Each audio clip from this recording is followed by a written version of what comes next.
Caleb Plant versus Jermall Charlo could be next, since Caleb Plant called out Jermall Charlo on his Instagram, and we all know that they had beef in the past, and Caleb Plant even slapped Jermall Charlo for touching his face. But who actually win this fight? Well, before we talk about who win this fight, let's take a look at their latest performances, in which Caleb Plant fought Anthony Durrell, in which Caleb Plant landed some great jabs, took control of the whole entire fight, and ended up knocking out Anthony Durrell in round 9. Another body shot now, huge left, puts Durrell down, and pulled off the coldest celebration in boxing history. After this, we all know he went on to fight David Benavidez, in which Caleb Plant did great in the early rounds until David Benavidez started letting his hands go and outlanded Caleb Plant, and David Benavidez ended up taking it by decision. And still, the undefeated interim WBC. Let's take a look at Jermall Charlo's latest performances, in which he fought Juan Matiel, in which Jermall Charlo landed some big shots, rocked Juan Matiel in round 6. Would be a help too. Oh, the right hand that landed for Charlo. Now Montiel on the ropes. And won every single round, and Jermall Charlo ended up taking it by decision. And still, the undefeated WBC middleweight champion of the world. After this, we all know Jermall Charlo went on to fight Jose Benavidez Jr.,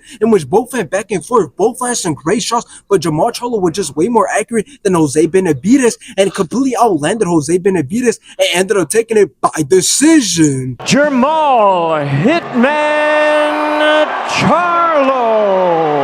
Now, this fight should happen, especially if Caleb Plant just all of a sudden posts a video of him slapping Jermall Charlo and says that this is the fight that he wants next. And what makes this fight very likely of it happening is that it will be a very even fight, because both men stand at 6'1", and Jermall Charlo is 33 years old and Caleb Plant is 31 years old, so he's not too far behind, so it's pretty even. And the other thing that makes this fight very likely of it happening is that both only had one fight in 2023. And while Caleb Plant did lose to David Benavidez, it was a hard fight due to David Benavidez being one of the best in the division, as he is seen as the guy that could beat Canelo. So even though Charlo beat Jose Benavidez Jr., is not even a big deal, because Charlo did come 3 pounds overweight and his performance wasn't even all that impressive. So when talking about how the fight's going to go, I could easily see Caleb Plant outperforming Charlo, and it's not because Caleb Plant fights at 168 and Charlo fights at 160, because Charlo should be fighting at 168. But in the end, the reason I believe that Caleb Plant beats Charlo is because as of right now, it seems like Caleb Plant seems to be taking boxing way more seriously than Charlo. And when you look at his latest fights, I would argue that they've been harder fights than Charlo's latest fights, because he's fought very credible and dangerous opponents. So I got Caleb Plant giving Charlo a bad beating that could end up leading to a stoppage.